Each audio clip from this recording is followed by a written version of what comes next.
That's a question for Mitch McConnell. He said that that's going to be a part of any bill, but that's Mitch McConnell's, that's his priority. This president is very keenly focused on unemployment insurance, and the Martha McSally bill is a great example of what Democrats are focused on. Yes. Kayleigh, if the president is so worried about how long it'll take to count ballots in the election, then why isn't the president and this White House doing everything it can to secure more funding for staffing and other resources to make sure that we can have a safe and proper election? Look, what this White House is focused on is making sure that our election is not riddled with voting fraud and that the timetable is not hung up here.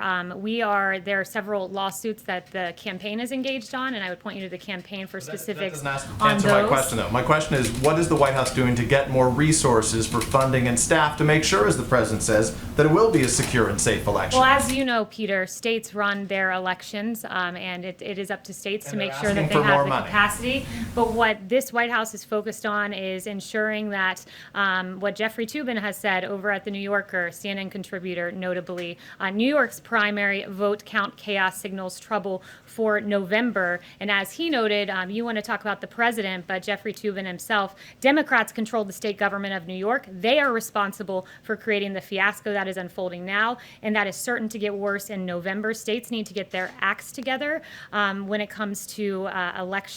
And as we see in New York, where we're 5 weeks out from that election, and in fact, we still don't know the outcome of a congressional race, and that is certainly not what we want to see. And I'm asking you November. about the president. You asked why I was asking about the president. I'm asking about the president because you work for the president. Yes. I guess the question is more specific. Thank you, Kayleigh.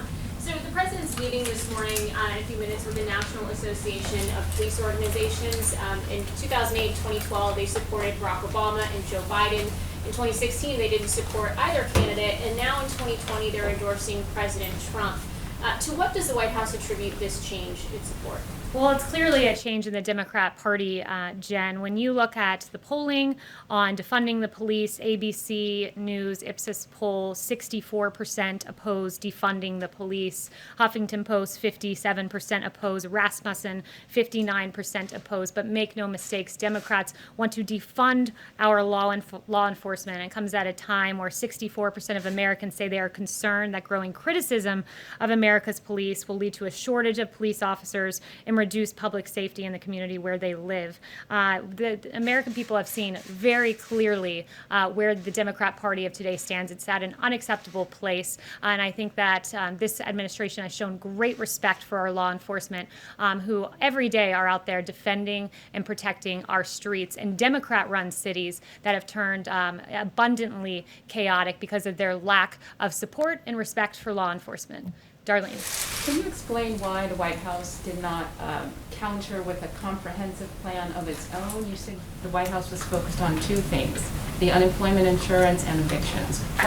Why not have a more comprehensive proposal to counter what the Democrats had put on the table? So I've walked through at this podium the more comprehensive plan that this White House was hoping to see, and our priorities like tax rebates, unemployment benefits, enhanced hiring and retention payroll credits, workplace tax credits, restaurant donations, and others. Those are all part of the HEALS Act. So there is a comprehensive plan that was put forward by Republicans on the Hill with several White House priorities in it. But right now, at this day, at this moment, our focus is making sure that Americans who have lost their jobs get their paychecks. It's why, as you heard the Chief of Staff say, we've made 4 proposals. Democrats have made precisely 0.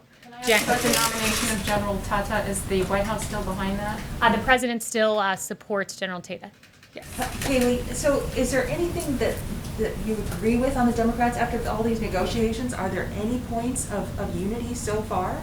Well, look, they've presented 0 plans. So we've presented 4, they've presented 0. So do we agree with them? It seems that they don't agree with us. The White House supports unemployment insurance benefits. The White House supports ensuring Americans don't get evicted. But what do the Democrats support? What do they stand for? So far, they've offered 0, nothing, except rejecting Martha McSally's bill to ensure that those who are receiving those checks continue receiving them. Is there an upper limit, Kayleigh, for the amount that you're willing to go to? Has the White House decided on some sort of a cap for how much you're willing to spend this round? Not that I'm aware of. The president has said, he wants to make sure money gets to the American people. Yes. The Trump administration wants $377 million in the coronavirus relief bill for the the long-delayed modernization of the West Wing. How is that a priority in terms of the coronavirus pandemic? You guys talked about priorities. You had the FBI bill, which doesn't seem to have much support from Capitol Hill as well. So two things, and I'm glad you asked that because I do want to give you some details about those two items in particular. When it comes to the FBI building, this has been a long discussed issue. I would note that the 3 previous COVID bills that have been passed had plenty of other things in them that were not related to COVID. One of those examples is the Harbor Maintenance Trust Fund. This is not a red line for us. It was a part of the initial bill, but it is certainly not a red line. The priority, as I've said several times so far, is unemployment insurance, making sure Americans do not get evicted. And then as it pertains to White House renovations, many of those pertain to safety protocols, filtration systems, enhanced communication ability, and needs that we saw that were highlighted during the pandemic. But make no mistake, a $377 million proposal will not stand in the way of ensuring that the American people get their checks. That is the priority, ensuring that Americans do not get evicted. That is our number 1, number 2 goals. Yes. Thank you, Kayleigh. I just wanted to confirm reports that Mark Meadows actually made an offer to extend unemployment insurance by 4 months. I haven't spoken to him on that precise proposal, but as he's mentioned, there were 4 that were made. Maybe a follow-up question then. I want to change gears and talk to you about Twitter.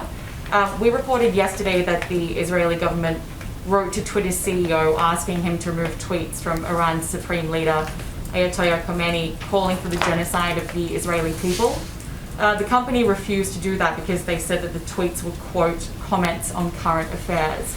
I'm wondering if the White House has a response, given that Twitter has recently begun restricting the president's own tweets for glorifying violence, quote, glorifying violence and spreading misinformation, and if you have spoken to the president about any further action perhaps he's taking on social media companies. Yeah, it's a great question, Ebony. I did see that New York Post story, and I thought it was very eye-opening, and it tells you where these social media companies stand, where they're not willing to assess the Ayatollah Khomeini's tweets, but they are willing to assess President Trump's tweets. It's really appalling, and it just speaks to their overwhelming, blinding bias against conservatives and against this president.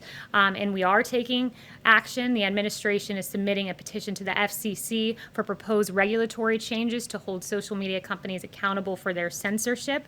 And this petition that was previously reported on earlier in the week asked the FCC to end the loophole that allows social media companies to escape civil lawsuits for their own speech, fact checks, and deplatforming. And the petition seeks to expose social media companies to liability as a speaker or a publisher if they act as editors of content on their platforms or remove lawful speech based on politics. And very good work by the New York Post in highlighting that issue.